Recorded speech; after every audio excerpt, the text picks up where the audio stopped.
Maghrib baru saja mereda di sebuah kampung pesisir Jawa. Udara menampung sisa-sisa adzan yang memantul dari pengeras suara musyala, lalu melebur dengan denging malam dan suara jangkrik yang teratur seperti jarum jam. Di balai bambu depan rumah, ibu-ibu masih merapikan piring takjil, anak-anak berlarian membawa balon, sementara di lapangan tanah kosong pasar Tiban mulai bubar, tikar-tikar digulung, lampu-lampu Petromax direbahkan. Bau minyak goreng dan gula aren bercampur tanah lembab. Yogi 7 tahun, rambutnya dipotong mangkuk oleh ayahnya tiap awal bulan, memegang uang receh dari ibunya untuk membeli gulali. Jangan jauh-jauh, Gi. Setelah Isya langsung pulang, pesan ibunya, Bu Sari, yang sibuk menurunkan loyang kolak pisang. Yogi mengangguk. Ia tahu batas, sampai kotak listrik dekat beringin saja. Di bawah beringin tua, pohon yang akarnya menelan batu nisan kecil tanpa nama, Yogi berhenti. Embusan angin membuat daun-daun besar berdesir, menebarkan aroma hijau yang tajam. Lampu Petromax terakhir padam, menyisakan kunang-kunang yang sesekali menyala seperti kelilipan bintang jatuh ke rumput. Sendirian saja, suara itu pelan, basah, dan tua. Yogi menoleh. Seorang kakek berdiri di sisi pohon, ikat kepala lurik, baju lengan panjang abu-abu, celana kain yang kebesaran. Kulitnya berkerut seperti lipatan peta, tetapi matanya jernih yang aneh, bening seperti kaca jam dinding. Senyumnya tidak menekan bibir, ia tersenyum seperti orang yang mengingat sesuatu yang lama sekali. Aku kakek penjaga pasar, katanya, seolah memperkenalkan jabatan resmi. Gulalinya keburu keras kalau kau beli nanti. Mau kubawakan? Yogi memeluk uang logamnya. Ibu suruh pulang habis Isya. Kakek itu mengangguk. Baik. Pulang itu perintah yang bagus. Tapi sebentar saja, lihat sesuatu yang kau cari-cari. Ia mengulurkan tangan. Langkah-langkah orang dewasa menyingkir, suara obrolan memanjang ke arah gang. Malam menggenang. Di kejauhan, musyala memulai iqamah Isya. Pendek, padat, lalu hening sejenak. Yogi mendapati dadanya hangat, bukan panas, bukan dingin, hangat yang mengundang penasaran. Tangan kecilnya menyentuh tangan kakek itu. Tanah di bawah sandal Yogi terasa seperti papan yang ditarik pelan. Pohon beringin menjadi tirai hitam raksasa. Udara berubah kepadatannya, lebih berat, lebih licin. Ada lorong, bukan lorong seperti gang bata, melainkan lorong dari cahaya kelabu mengkilat, berkilap seperti sisik ikan yang dibasuh air. Di dalamnya, suara gemericik yang bukan air dan bukan angin, tetapi di antara keduanya. Kau jangan takut, kata si kakek tanpa membuka mulut, kata-katanya tiba-tiba sudah berada di belakang gendang telinga Yogi. Kau diajak berjalan. Tamu yang kecil dulu boleh melewati pintu kecil dulu. Lorong itu menurun halus. Yogi merasa tubuhnya tetap, tetapi pemandangan bergeser. Ia melihat teras bambu menggantung di atas air hitam yang diam tenang. Di atas teras, lampu gantung dari tempurung kelapa menyala tanpa api. Ada satu sajadah hijau yang sudah botak tepinya, terbentang menghadap ke tempat yang tak terlihat. Di sini jam tidak sama dengan di kampungmu, suara kakek lagi. Adzan dan malam saling menyaru. Yogi menoleh. Di balik pagar bambu, sosok-sosok kecil berlari tanpa suara, anak-anak seusianya, tetapi kulitnya terlalu licin, pipinya terlalu rata. Ada perempuan rambutnya selalu tampak basah, duduk memangku kucing yang tak berkedip. Ada laki-laki berpeci miring yang wajahnya seperti dikerik dari kabut, menunduk di atas kitab tanpa huruf. Yogi ingin melepaskan tangan, tapi jemari kakek itu seperti mengunci tanpa keras. Sebentar saja, katanya lagi. Hanya memperlihatkan, bukan menyerahkan. Di ujung teras, ada pintu kayu yang sangat biasa, catnya luntur, gagangnya besi tua. Kakek menepuknya 2 kali, ritmenya aneh, 3 ketukan, jeda, 3 ketukan, jeda, 3 ketukan lagi. Pintu tidak terbuka. Yang terbuka adalah bau, kapur barus, daun kelor yang diremas, dan sedikit asap seperti kertas doa yang baru padam. Dari balik pintu, sesuatu, bukan angin, mengintip balik. Yogi merasa napasnya menebal, sudut matanya menangkap bentuk yang tidak pernah diajarkan di buku IPA. Kau akan ingat suara ini, kata kakek, kalau suatu hari kau bertemu lagi di tempat yang lebih gelap dari ini. Di mana? Yogi menemukan suaranya kembali, kecil sekali. Di perut bumi, jawab kakek. Di mulut bukit, di belakang kebun kopi. Kau tidak sendiri nanti. Ada seorang, Mardi, yang akan mengetuk. Nama itu menempel seperti serpihan kaca di ingatan Yogi. Dari kejauhan, terdengar suara langkah Bapak Ronda di kampung. Isya. Isya, suara yang memanggil manusia kembali dari pasar dan lapangan. Kakek menunduk, menatap Yogi lama-lama. Pulanglah. Pintumu sudah tahu namamu. Lalu semua bergeser lagi. Papan tanah kembali mengeras. Beringin menutup daun-daunnya seperti menahan batuk.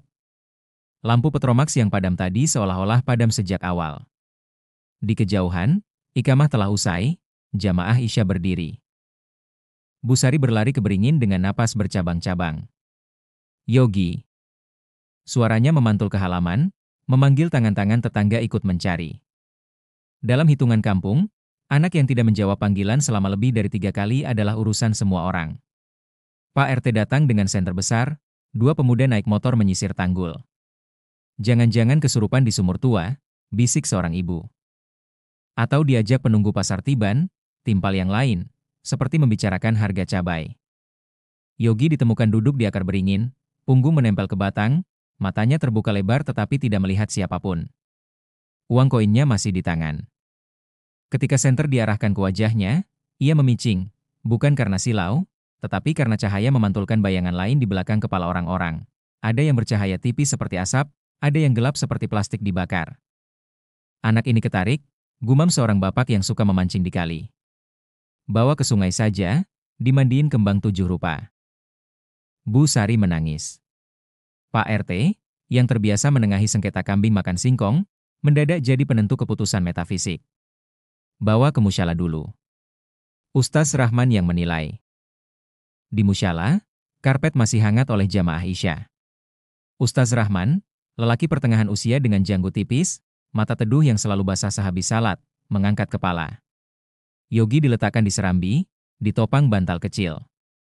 Ustaz menempelkan telapak ke dahi Yogi, membaca Al-Fatihah, Al-Ikhlas, Al-Falah, An-Naas. Yogi berkedip. Dunia kembali bertingkat. Atap seng, lampu neon yang sedikit berdesir, wajah-wajah cemas. Dia tidak hilang, kata Ustaz, tenang. Dia cuma, Ustaz mencari kata yang tidak menakutkan ibu yang menangis, terbuka terlalu cepat. Ia memandang Bu Sari. Jangan bawa ke sungai untuk ritual yang tidak jelas. Kalau mandi, mandi saja. Kalau doa, doa yang jelas sumbernya. Besok pagi, biar saya datang ke rumah. Malam ini, ajak dia tidur dekat kalian. Tetapi kampung adalah kampung. Nasihat ulama berbenturan dengan kebiasaan turun-temurun. Subuh harinya, saat Ustaz masih menyiapkan air ruqyah, seorang tetangga datang dengan bungkusan kembang 7 rupa dan seikat daun kelor. Buat jaga-jaga, katanya. Tapi jangan bilang-bilang Ustaz. Menjelang zuhur, Bu Sari terbawa cemas. Sore ini, kita ke sungai sebentar. Biar sekadar bilas, katanya pada suami. Mereka berjalan ke sungai belakang kebun pisang. Airnya berlalu pelan, memantulkan langit yang siangnya putih keabu-abuan. Di tepi, seseorang sudah menunggu. Lelaki berkemeja putih pudar, membawa baskom aluminium, arang kecil, dan panci yang berbau menyan meski tidak ada asapnya. Ini bukan syirik, katanya buru-buru, seolah membaca kecurigaan. Air juga diciptakan untuk obat. Kita niatkan baik. Yogi duduk di batu licin. Kaki-kaki kecilnya menyentuh air yang dinginnya seperti punggung kadal. Kembang ditabur. Daun kelor digesekkan ke ubun-ubun sambil dibacakan sesuatu, kalimat-kalimat yang ditutup dengan Bismillah, tetapi diselingi nama-nama yang tidak pernah Yogi dengar dari bibir Ustaz. Ia merinding, bukan karena dingin, namun karena dari balik rumpun semak ada sesuatu yang memperhatikan. Sepasang mata tidak jelas bentuknya, hanya rasa ditatap yang jelas. Selepas itu, Yogi tidak pingsan. Ia bahkan merasa lebih segar, lebih ringan, seperti selesai demam. Malamnya ia duduk di serambi, menatap lampu neon musyala dari jauh. Lalu ia menyadari sesuatu yang baru. Di sekitar lampu, ada lingkaran kabut tipis, rapih, berdenyut pelan seperti makhluk yang tidur. Di atas genting rumah Pak RT, berdiri sosok kecil setinggi galon air, memegang ranting, melihat Yogi balik. Di jalan setapak menuju pos ronda, bayangan melintas cepat tanpa jejak kaki. Tak semua menakutkan. Sebagian hanya lewat, sebagian menoleh, sebagian berhenti. Sejak mandi sungai itulah mata batin Yogi bukan sekadar terbuka, melainkan bening. Terlalu bening untuk anak kelas 2 SD. Ia mulai tahu siapa yang akan mengetuk pintu sebelum suara ketukan muncul. Ia bisa membedakan bau minyak kayu putih dengan bau tipis, buruk, yang menempel di baju orang yang sedang diikat teluh. Ia memindai rumahnya sendiri. Di sudut belakang, tempat ibu menyimpan karung beras, ada gumpalan gelap sebesar kepala kucing, seperti kain yang menolak cahaya. Yogi membacakan al-Ikhlas pelan. Gumpalan itu bergulung, lalu menipis, lalu tidak terlihat. Malam-malam berikutnya, ia sering terbangun pukul 00.33.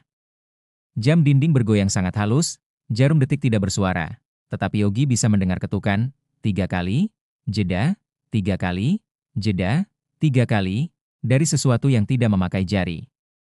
Ia memanggil ibunya. Bu Sari mengusap kepala Yogi, membaca ayat kursi. Ketukan itu pelan-pelan pindah jauh, seperti orang yang akhirnya sadar pintu yang didatanginya bukan untuknya. Ustaz Rahman menepati janji. Ia datang, memeriksa buku-buku doa di rak, mengganti beberapa kalimat tempelan dari warung fotokopi dengan ayat-ayat yang benar. Jangan bermain di tepi sungai menjelang maghrib. Jangan makan di depan pintu. Berdoa setiap pagi dan petang, pesannya. Lalu, pada Yogi, kalau ada yang kau lihat, jangan diajak bicara. Bacakan salam dan mohon perlindungan, selesai. Kita tidak berdagang dengan alam itu. Yogi mengangguk. Ia catat semua. Waktu-waktu yang sebaiknya dihindari, doa-doa pendek yang dihafal, aturan kecil seperti menutup gelas sebelum tidur. Ia hidup seperti anak kebanyakan. Sekolah, mengaji sore, main kelereng, tetapi ada lapisan lain yang hanya dia lihat. Lapisan itu tidak menghilang bahkan setelah ia remaja, bahkan setelah ia belajar memperbaiki router dan kabel jaringan. Di usia dewasa, ia sudah jarang memikirkan beringin atau pasar tiban. Sampai suatu sore, saat memperbaiki internet di kios fotokopi, seorang lelaki berkumis tipis berdiri di ambang pintu. Matanya licin seperti permukaan minyak di gelas teh. Senyumnya ramah, tangannya terulur, namaku Mardi. Aku dengar kau bisa melihat. Kalau kau siap, ada tempat yang harus kita kunjungi. Goa kecil, di belakang kebun kopi. Nama itu, yang dulu diselipkan di lorong kelabu oleh seorang kakek, memukul ingatan Yogi seperti palu karet, tidak memar, namun meninggalkan bentuk. Pukul 00.33 malam itu, ketukan 333 datang lagi, tidak di pintu rumahnya, melainkan di dalam dadanya. Matahari sore menguning di balik pepohonan kampung. Yogi, yang kini sudah beranjak dewasa dan bekerja sebagai teknisi jaringan internet, pulang dari lapangan kerja dengan tubuh berdebu. Tangannya bau logam dan karet kabel, bajunya basah oleh keringat. Hidupnya sederhana, kontrakan kecil di pinggiran kota, motor butut yang sering mogok, dan secangkir kopi hitam tiap malam di warung langganan. Sejak kecil ia sudah tahu bahwa dirinya berbeda, ia bisa melihat bayangan yang tak terlihat orang lain. Tapi ia belajar dari Ustaz Rahman bahwa yang terlihat itu bukan untuk dituruti. Kalau kau dipaksa melihat, jangan diajak bicara. Kalau mereka memanggil, jangan disambut. Doamu yang menjawab, bukan lidahmu. Nasihat itu ia pegang kuat. Namun, nasib seakan suka menguji. Pada suatu sore, di kios fotokopi tempatnya memperbaiki router, Yogi bertemu Mardi, seorang lelaki sebaya, berkulit sawo matang, berkumis tipis, rambut disisir klimis, dan selalu wangi minyak kasturi. Senyumnya ringan, seperti orang yang gampang akrab, tapi sorot matanya licin, seperti minyak goreng yang dipakai berkali-kali, berkilau, tapi tidak jernih. Sampean Yogi, ya? Yang katanya bisa melihat, suara Mardi datar, tapi setiap katanya seakan sudah ditimbang-timbang. Yogi berhenti mengencangkan baut. Ia menoleh pelan. Orang sering salah paham. Aku bukan dukun. Aku cuma, kadang bisa merasakan hal yang gak semua orang rasakan. Mardi tersenyum miring. Justru itu. Aku gak butuh dukun. Aku cuma mau mengenalkan kau pada sesuatu. Sesuatu yang sudah lama ikut di belakangmu. Yogi tersentak. Kata-kata itu menusuk keingatan masa kecilnya, ketika kakek berikat kepala lurik menarik tangannya melewati lorong bercahaya kelabu. Apa maksudmu? Mardi duduk di kursi plastik kios, mengeluarkan rokok kretek, lalu menyalakannya. Asapnya mengepul, bukan hanya ke udara, tapi bagi Yogi, asap itu menggambar siluet serban hitam, wajah yang tak pernah jelas terlihat, namun selalu hadir di mimpi-mimpinya. Kau dipilih sejak kecil, kata Mardi tenang. Ada Hodam yang sudah menunggumu. Dia bukan musuh. Dia penjaga. Kalau kau tak berkenalan, dia tetap akan mendekat, tapi dengan cara yang membuat hidupmu berat. Lebih baik kau datang sebagai tamu, bukan sebagai mangsa. Yogi menunduk. Jantungnya berdetak cepat. Ia teringat malam-malam jam 00.33, saat ketukan 333 terdengar di pintu rumahnya. Ia juga ingat bau kapur barus dan kelor basah yang tiba-tiba menyelimuti kamarnya. Kalau aku mau, syaratnya apa? Tanya Yogi, suaranya parau. Tidak sulit, jawab Mardi cepat. Puasa 3 hari, niat lurus, jangan minta kaya, jangan minta sakti. Hanya untuk memperkenalkan dirimu pada Hodam itu. Agar kau bisa hidup lebih tenang. Agar pintu yang terbuka sejak kecil bisa ditutup rapih, atau dijaga dengan baik. Mardi kemudian menyebutkan sebuah tempat, gua tua di balik kebun kopi, jauh di pegunungan, hanya bisa dicapai dengan berjalan kaki melalui jalan setapak yang jarang dilalui. Di sana tempat pertemuan. Tidak semua orang boleh masuk, tapi kau sudah ditunggu lama. Yogi terdiam. Kepalanya dipenuhi suara-suara yang saling bertentangan. Ustaz Rahman pernah mengingatkan, jangan terima tawaran yang menyebut dirinya penjaga. Penjaga sejati itu malaikat, bukan jin. Kalau ada yang minta dikenali, itu berarti ia ingin diikat. Tapi di sisi lain, Yogi sudah lelah dengan gangguan yang tak pernah berhenti. Tidurnya sering gelisah, rezekinya kerap seret, dan ia sering merasa seolah-olah ada bayangan yang mengintai setiap langkahnya. Kalau aku menolak? Yogi bertanya. Mardi menatapnya lama, lalu menghembuskan asap rokok yang membentuk pusaran. Kalau kau menolak, dia akan tetap menagih. Lewat mimpi buruk. Lewat rezeki yang mandek. Lewat orang-orang terdekatmu yang ikut sakit. Lebih baik berdamai, kan? Kalimat itu menusuk dada Yogi. Seolah Mardi tahu letak ketakutannya yang paling dalam. Sejak malam itu, Mardi semakin sering datang. Kadang membawakan kopi, kadang sekadar duduk menemani. Ia tidak pernah mendesak, tapi setiap percakapannya selalu kembali ke arah yang sama. Hodam, penjaga, pertemuan, dan goa. Suatu malam, saat Yogi pulang larut dari warung, ia melihat Mardi duduk di kursi kayu depan kontrakannya. Wajahnya hanya diterangi cahaya lampu jalan yang redup. Besok malam Jumat, kata Mardi tanpa basa-basi. Waktunya tepat. Kau ikut aku. Jangan takut. Kau cuma tamu. Yogi tercekat. Malam Jumat. Malam yang sering diwarnai mimpi buruk sejak kecil. Malam yang setiap pukul 00.33 selalu disertai ketukan aneh. Malam yang, entah bagaimana, terasa seperti pintu yang menunggu untuk diketuk balik. Dalam hati, Yogi membaca istighfar. Tapi di balik istighfar itu, ada rasa penasaran yang membara. Rasa ingin tahu yang sejak kecil disemai oleh lorong bercahaya kelabu, oleh serban hitam, oleh ketukan misterius. Dan akhirnya, dengan suara hampir tak terdengar, ia menjawab. Baik. Aku ikut. Malam itu langit tampak begitu pekat. Bulan sabit hanya menggantung redup, seakan enggan memberi penerangan. Yogi duduk di boncengan motor tua Mardi, tubuhnya kaku, tangan menggenggam erat jok motor seolah takut terlepas. Jalan yang mereka lalui semakin lama semakin sepi, hanya hutan jati dan ladang kering yang membentang di kiri kanan. Sesekali suara burung malam terdengar, menyayat keheningan. Tenang saja, Yok, ujar Mardi dengan suara serak namun mantap. Tempat ini bukan tempat sembarangan. Banyak orang datang mencari peruntungan, tapi hanya yang terpilih yang bisa bertemu dengan Hodam penjaga goa. Yogi hanya mengangguk pelan. Hatinya berdebar, napasnya pendek. Sejak kecil ia sudah terbiasa melihat makhluk gaib, tapi malam itu berbeda. Ada sesuatu yang jauh lebih berat, lebih gelap, yang seakan menunggu di ujung perjalanan. Sekitar setengah jam kemudian, Mardi menghentikan motornya di sebuah jalan setapak yang ditutupi semak belukar. Mereka turun, lalu Mardi menyalakan senter kecil. Kita jalan kaki dari sini, katanya. Langkah mereka menembus kegelapan. Semakin dalam masuk ke hutan, udara terasa dingin menusuk tulang. Yogi merasakan aroma aneh, campuran bunga melati yang menyengat, bau tanah basah, dan anyir darah.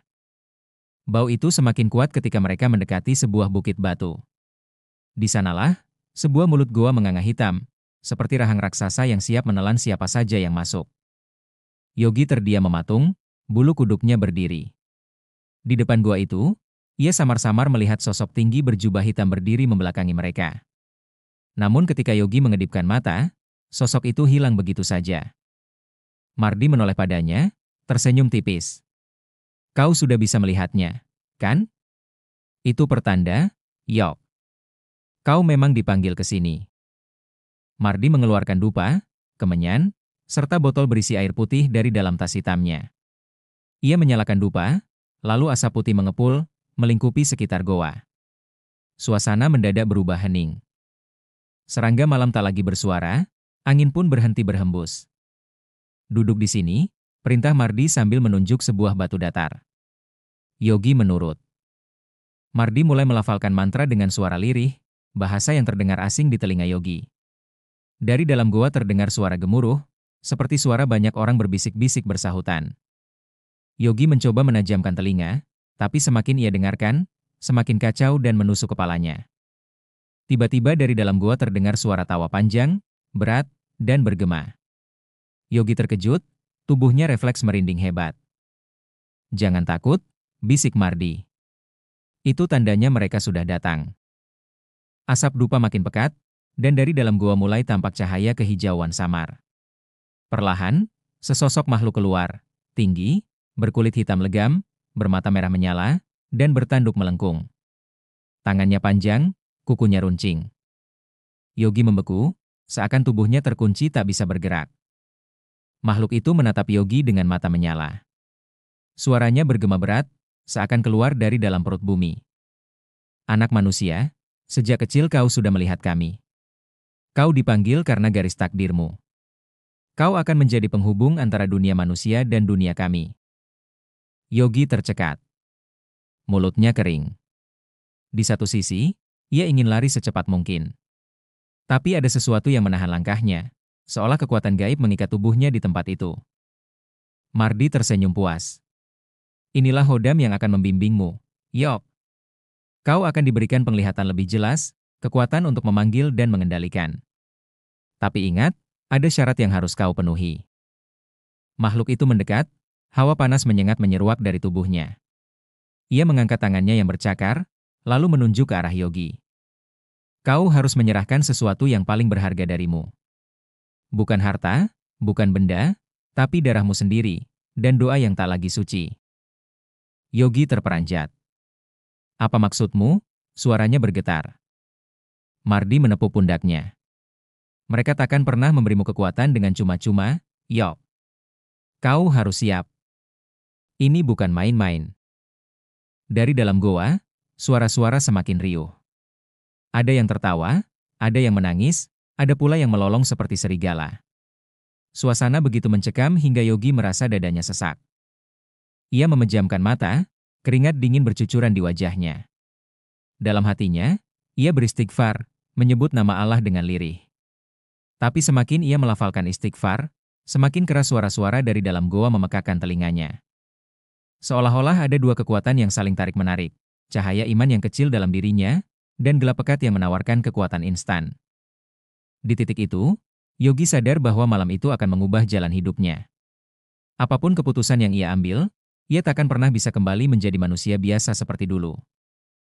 Langit malam itu tampak berbeda. Awan hitam menutupi rembulan, hanya sesekali cahaya samar menembus celahnya.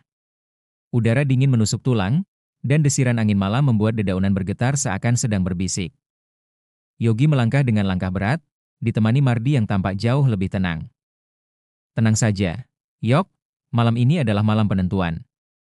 Kalau berhasil, hidupmu akan berubah selamanya, bisik Mardi sambil menepuk bahunya. Namun hati Yogi justru semakin gundah. Semakin dekat ke mulut goa, semakin jelas suara-suara aneh terdengar. Gumaman, jeritan samar, bahkan suara seperti orang menangis terseduh. Bau anyir dan tanah basah menyengat hidungnya, bercampur dengan aroma kemenyan yang dibawa Mardi dalam buntelan kain merah. Mulut gua itu besar, menyerupai rahang raksasa yang siap menelan siapapun yang berani masuk. Dari dalamnya keluar hembusan udara panas bercampur dingin, aneh dan tak wajar. Dinding gua berlumut hijau kehitaman, basah dan licin. Mardi menyalakan obor kecil, dan cahaya api memantulkan bayangan menyeramkan di dinding. Yogi, dari sini tak ada jalan mundur. Kau sudah dipilih, ujar Mardi dengan tatapan tajam. Mereka melangkah masuk. Semakin jauh ke dalam, semakin pekat kegelapan menyelimuti. Sesekali terdengar suara kaki lain mengikuti mereka, padahal hanya ada 2 orang. Yogi menoleh cepat, namun hanya menemukan lorong kosong gelap gulita. Di tengah goa terdapat sebuah ruangan luas menyerupai aula alamiah. Batu-batu menjulang di kanan kiri seperti pilar raksasa. Di tengahnya, sebuah batu besar berbentuk altar telah menunggu. Di atasnya tergeletak sesaji, kemenyan, ayam hitam tanpa kepala, dan kendi berisi air sungai. Mardi mulai menyalakan dupa, asap putih mengepul memenuhi ruangan. Bau harum menusuk membuat kepala Yogi berputar, seolah berada di ambang kesadaran. Mardi duduk bersila, lalu melantunkan mantra dengan bahasa yang tidak dipahami Yogi. Datanglah, penunggu gaib, datanglah, hodam penjaga, malam ini kami membuka jalan. Suara Mardi menggema, bergema aneh seperti 1000 lidah yang ikut melafalkannya. Obor bergetar, apinya merendah lalu membesar tanpa sebab. Dari sudut goa, Yogi melihat bayangan tinggi besar dengan mata merah menyala. Ia terperanjat, tubuhnya bergetar hebat. Jangan takut, Yok, itu tandanya mereka sudah hadir, bisik Mardi sambil tersenyum tipis. Tiba-tiba udara menjadi dingin membekukan. Suara langkah berat bergema mendekat, diiringi bau menyengat seperti belerang terbakar. Sosok itu muncul, tubuhnya besar, hitam legam, berambut panjang kusut, dengan tanduk melengkung. Matanya menatap lurus pada Yogi. Anak manusia, sejak kecil matamu sudah terbuka. Kini waktunya memilih. Aku bisa memberimu kekuatan, tapi ada syaratnya. Suara itu dalam, bergemuruh di telinga Yogi tanpa perlu bibir bergerak. Jantung Yogi hampir meledak. Ia ingin lari, tapi tubuhnya terpaku. Mardi mendesak, jawab. Inilah kesempatanmu. Dunia akan tunduk padamu jika kau terima. Yogi gemetar. Dalam pikirannya, terngiang doa-doa ibunya dulu yang selalu mengingatkan, nak, kalau kau merasa diganggu makhluk halus, jangan sekali-kali kau terima ajakan mereka. Ingat Allah, hanya Dia tempat kita bersandar. Namun saat itu, rasa takut dan ambisi bercampur. Sosok gaib itu mengulurkan tangan, seperti bara api menyala. Mardi mengambil kendi air sungai, lalu menyiramkan sedikit ke kepala Yogi. Terimalah. Ini tandanya kau dipilih. Sekejap, tubuh Yogi tersentak keras. Dari matanya, pemandangan berubah. Ia melihat ratusan makhluk gaib mengelilinginya. Ada yang bertubuh setengah manusia setengah hewan, ada yang melayang tanpa kaki, ada pula wajah-wajah manusia pucat yang terus menangis. Jeritan dan tawa bergantian terdengar. Gua itu mendadak seperti pasar malam dunia gaib. Tiba-tiba, sosok raksasa itu menempelkan tangannya ke dada Yogi. Panas luar biasa membakar tubuhnya. Yogi berteriak, "Aarg!" Tubuhnya kejang, matanya memutih, dari mulutnya keluar suara lain yang bukan miliknya. Sekarang, kau milikku. Tiba-tiba, goa berguncang. Batu-batu kecil berjatuhan. Obor hampir padam. Dari kejauhan, terdengar suara adzan Isya menggema dari masjid desa. Suara itu seketika membuat sosok gaib berwajah raksasa menjerit marah, bunyi itu. Aku benci suara itu. Makhluk-makhluk kecil yang tadi berkerumun mendadak menghilang satu persatu, seperti asap tertiup angin. Yogi ambruk, tubuhnya lemas. Mardi panik, berusaha menyadarkan dengan cipratan air kendi. Tapi Yogi kini hanya bisa berbisik lirih. Ya Allah, tolong aku. Suara itu begitu pelan, namun justru membuat Mardi terdiam. Wajahnya pucat, seakan baru sadar ada kekuatan lain yang lebih besar dari apapun di dalam gua itu. Malam itu, Yogi kembali duduk bersila di dalam goa yang sama, tempat di mana ia dulu menerima jin hodam. Lilin-lilin kecil menyala di sekeliling, menimbulkan bayangan bergoyang pada dinding batu. Angin dari mulut goa terasa dingin menusuk tulang, meski tubuhnya diliputi panas aneh seperti terbakar dari dalam. Mardi, Pria yang menuntunnya selama ini, berdiri beberapa meter di belakang, hanya terdiam sambil menatap dengan tatapan penuh harap. Yogi menunduk, kedua tangannya gemetar. Ia sudah tidak tahu lagi, apakah semua yang ia jalani adalah jalan kebenaran, atau justru jebakan halus yang menjerumuskannya pada kesesatan. Tiba-tiba, suara bergema di telinganya, suara Jin Hodam yang dulu berwujud bayangan tinggi besar. Engkau telah kupilih, Yogi. Aku bisa membuatmu berkuasa, dihormati, kaya raya. Tapi engkau harus benar-benar menyerahkan jiwamu. Tinggalkan doa-doa itu, tinggalkan keyakinanmu dan ikutlah padaku. Yogi menutup telinga, hatinya bergetar hebat. Namun di balik itu, ia justru mendengar bisikan lain, lebih lembut, namun menenangkan. Suara itu seolah muncul dari hatinya sendiri, mengingatkan. Bukankah Allah telah memperingatkan, jangan pernah meminta pertolongan kepada selainnya?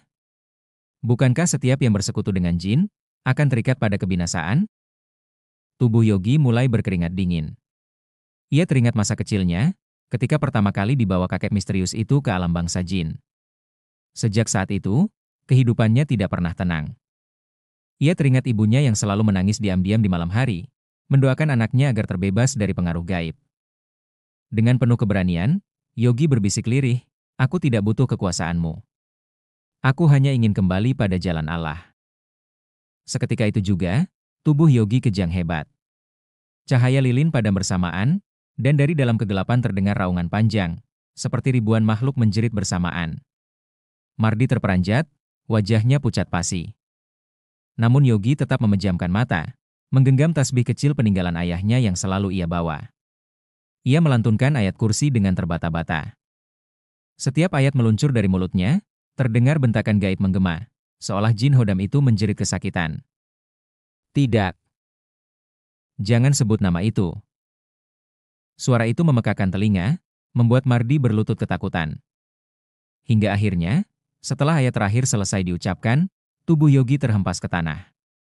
Nafasnya tersengal, tapi hatinya terasa ringan, beban yang ia pikul sejak kecil seakan terangkat.